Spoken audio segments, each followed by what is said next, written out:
वर्णन चल रहा है। भगवान श्री सुखदेव जी संपूर्ण ब्रह्मांड का वर्णन कर रहे हैं। पहले तो द्वीपों का वर्णन किया, अब उन द्वीपों के मध्य में एक विशाल पर्वत है जिसका नाम लोकालोक पर्वत है। ये पृथ्वी के सब और सूर्य आदि के द्वारा प्रकाशित और अप्रकाशित प्रदेशों के बीच में उनका विभाग करने के लिए ये विराजमान लोकालोक पर्वत।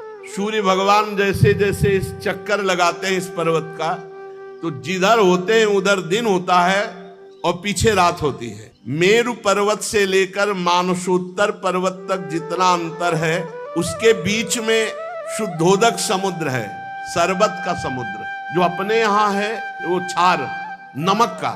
मेरु पर्वत से मानसोत्तर पर्वत तक शुद्धोदक समुद्र, बहुत ही पवित्र और मीठा जल, शरबत की तरह। उसके आगे जो भूमि है वो स्वर्णमयी भूमि है। वहां कोई वस्तु गिरेगी तत्काल अंतर्ध्यान हो जाएगी, इसलिए वहां कोई मनुष्य नहीं जा सकता। सिर्फ अंतर्ध्यान शक्ति संपन्न सिद्ध या देवता जा सकते हैं। यही मृत्युलोक में ही है लोकालोक पर्वत। लोकालोक पर्वत सूर्य आदि से प्रकाशित और अप्रकाशित भूभागों का बीच है। त्रिलोकी में ये सीमा स्थापित की गई है लोकालोक पर्वत की। इतना ऊंचा और लंबा है कि इसका ऊपरी भाग ध्रुवलोक को स्पर्श करता है। लोकालोक पर्वत का ध्रुव पर्यंत समस्त ज्योतिर्मंडल की किरणें प्रकाशित होती हुई है।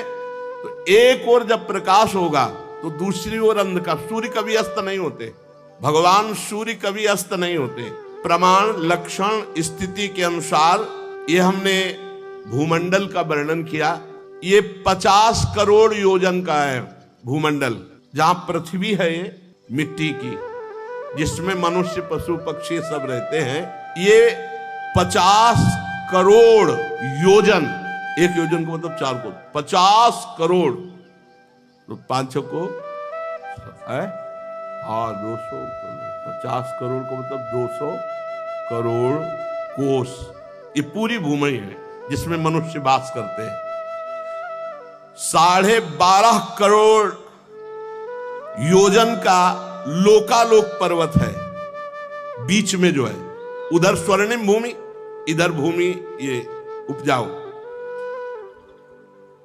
4 दिग्गज ऋषभ, पुष्करचूड़, वामन, अपराजित, ये महान दिव्य गजराज चारों दिशाओं को रोके हुए विराजमान है। दिग्गजों को इंद्रादि लोकपाल लोकों के कल्याण के लिए विराजमान किए हुए ये दिग्गज।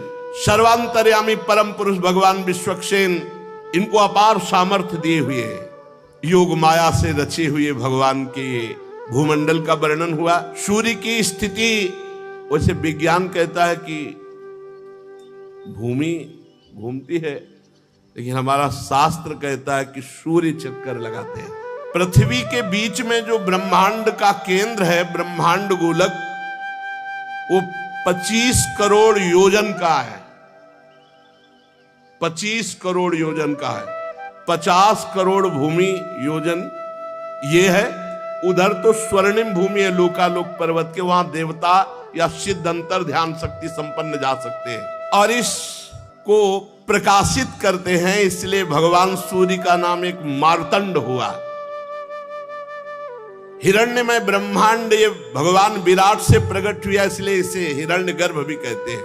जितना हमने तुमको भूमंडल का विस्तार बताया, उससे दुगना अंतरिक्ष लोक है। जैसे मटर या चना के एक भाग को जान ले तो दूसरे भाग की लंबाई पता चल जाती है। जितना भूमंडल है 50 करोड़ योजन, और उधर तो द्युलोक भी इतना ही है। और द्युलोक और भूलोक के बीच में एक अंतरिक्ष लोक है।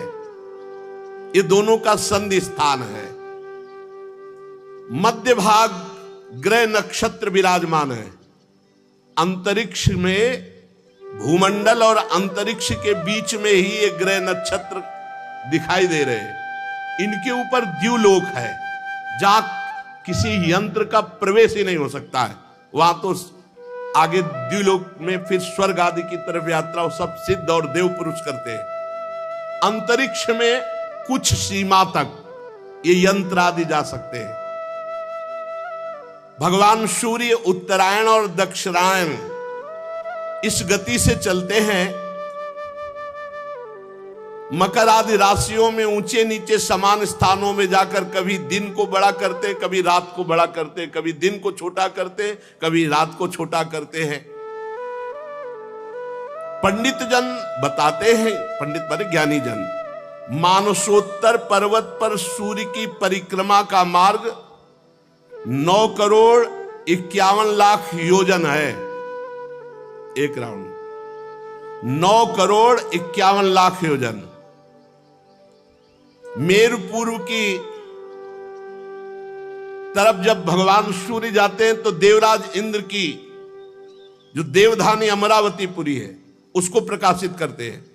उसके आगे जब दक्षिण की तरफ बढ़ते हैं तो यमराज की संयमिनीपुरी है।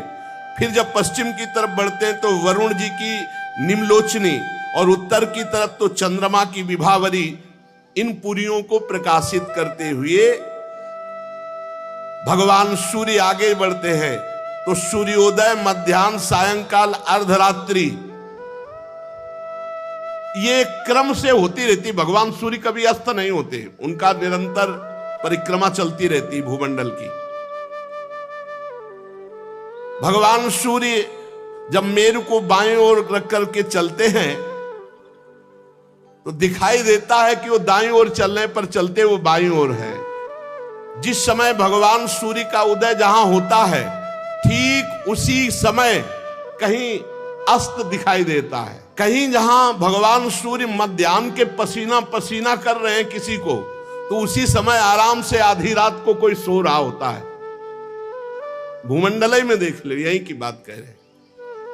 कभी सूर्य अस्त नहीं होते, कभी सूर्य उदय नहीं होता, वो तो निरंतर चल रहे हैं। लोकालोक पर्वत के कारण वो अस्त और उदय का ऐसा, लोक माने प्रकाशित, आलोक माने अंधकार, लोकालोक पर्वत, उसी के कारण ऐसा अनुभव होता है। जहां कहीं आधी रात होगी तो कहीं पसीना चुआ रहे होंगे, दोपहर होगा, कहीं प्रातः हो रहा होता है तो कहीं वो अस्त हो रहे होते। वो पहाड़ पर्वत के कारण सूर्य भगवान ना अस्त होते ना उदय होते हैं। जिन लोगों को सूर्य भगवान मध्याह्न में दिख रहे हैं उसी समय कहीं अंधकारमयी रात्रि होती है। सूर्य भगवान जब इंद्र की पुरी से यमराज की पुरी को चलते हैं तो 15 घड़ी में 2.25 करोड़ 12.5 लाख और 25,000 योजन इस रफ्तार से चलते हैं। 15 घड़ी में 2.25 करोड़ 12.5 लाख 25,000 योजन यात्रा तय करते हैं। बहुत रफ्तार की भगवान सूर्य की गति है। इसी क्रम से वरुण और चंद्रमा की पुरियों को पार कर इंद्रपुरी में पहुंचते हैं। इस प्रकार चंद्रमा आदि अन्य ग्रह भी ज्योतिष चक्र में अन्य नक्षत्रों के साथ उदित और अस्त होते रहते हैं। भगवान सूर्य का वेदमय रथ एक मुहूर्त में 34,08,000 योजन की रफ्तार से चलता है। एक मुहूर्त में, बहुत छोटा समय मुहूर्त होता है, 34,08,000 योजन की रफ्तार से चलता है। आज तक हमें लगता है कोई ऐसी गाड़ी नहीं बनी होगी, कोई हेलीकॉप्टर या कोई भी वाहन नहीं बना होगा। नहीं, ऐसा नहीं बना होगा कि एक मुहूर्त में 34,08,000 योजन, कोई नहीं। इस रफ्तार से सब पूरे ब्रह्मांड को प्रकाशित करते हुए भगवान सूर्य, संवत्सर नाम का एक चक्र पहिया, 12 मास रूपी अरे, 6 ऋतु रूपी नेमी, 3 चौमासे रूपी नाभि और रथ की धुरी का एक सिरा मेरु पर्वत की चोटी पे रखा हुआ है और दूसरा मानसोत्तर पर्वत पे, और निरंतर भगवान सूर्य का रथ घूमता रहता है।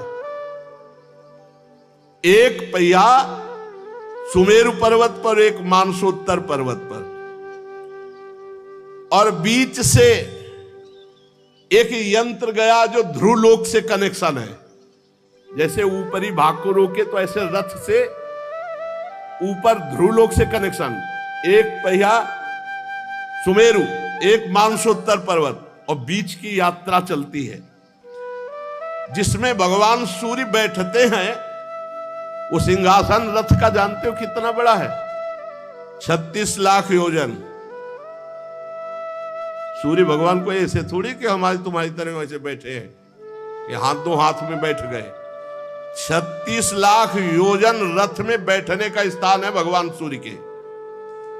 रथ पूरा जो रथ है वो 9 लाख योजन चौड़ाई, तो जिसमें बैठते 36 लाख योजन, और पूरा रथ ऐसे 9 लाख योजन का है। जुआ जिसमें घोड़े,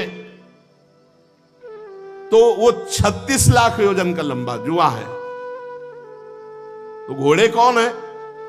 साक्षात गायत्री। 7 छंद जो गायत्री के हैं, मूर्तिमान वहां अश्वरूप धारण करके विराजमान है। और सारथी कौन है? अरुण जी महाराज, गरुण जी के बड़े भाई अरुण जी। इनके कमर के नीचे का अंग तैयार नहीं हुआ था, आगे प्रसंग में आएगा। ये भगवान सूर्य की तरफ मुख करके बैठते हैं, आगे की तरफ नहीं, आगे की तरफ पीठ करके बैठते हैं। भगवान सूर्य की तरफ मुख करके बैठते हैं महाराज अरुण, गरुण जी के बड़े भाई अरुण जी। ये सारथी हैं भगवान सूर्य के।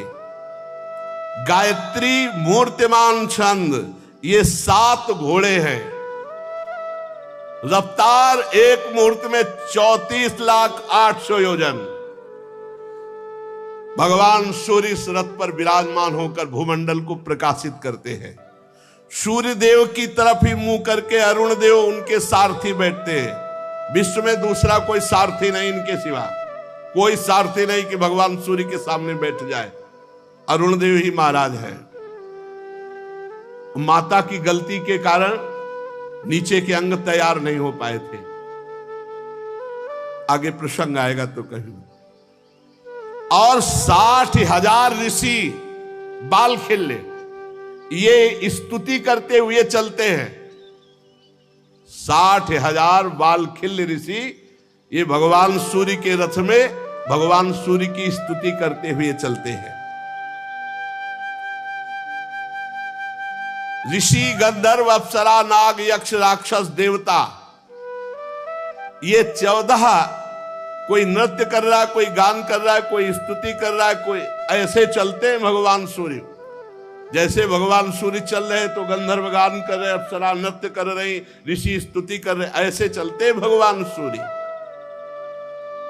भगवान सूर्य भूमंडल में 9 करोड़ 51 लाख योजन लंबे घेरे में से प्रत्येक क्षण में 2-2 हजार योजन की दूरी तय करते, प्रत्येक क्षण में।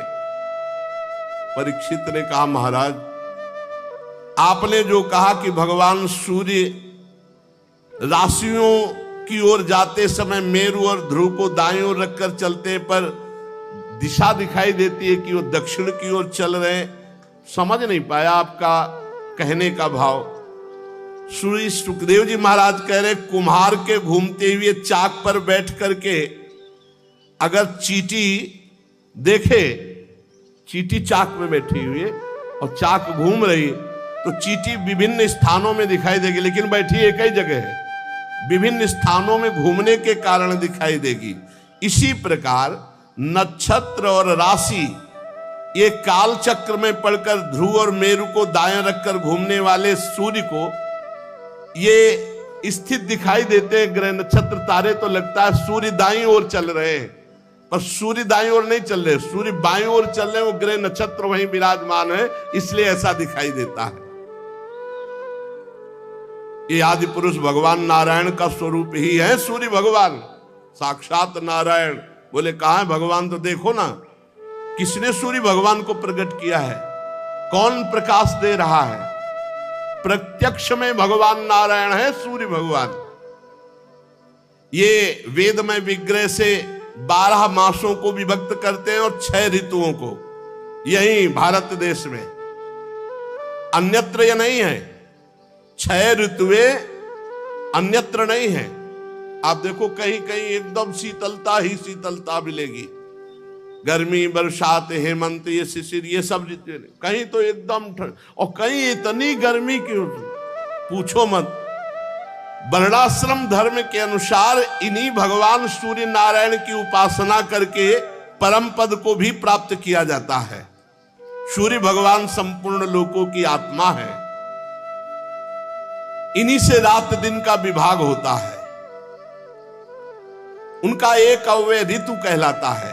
आकाश में भगवान सूर्य का जितना मार्ग है वो आधा जब तय कर लेते हैं तो उसे एक अयन कहते हैं। दक्षिणायन और उत्तरायण से दो भाग। इस प्रकार सूर्य की स्थिति से 1,00,000 योजन ऊपर चंद्रमा विराजमान है। परमहंस श्री सुखदेव जी कह रहे और भगवान श्री कृष्ण द्वैपायन व्यासदेव जी त्रिकालज्ञ वो लिख रहे हैं। जो अभी आपने सुना वो भगवान सूर्य की गति।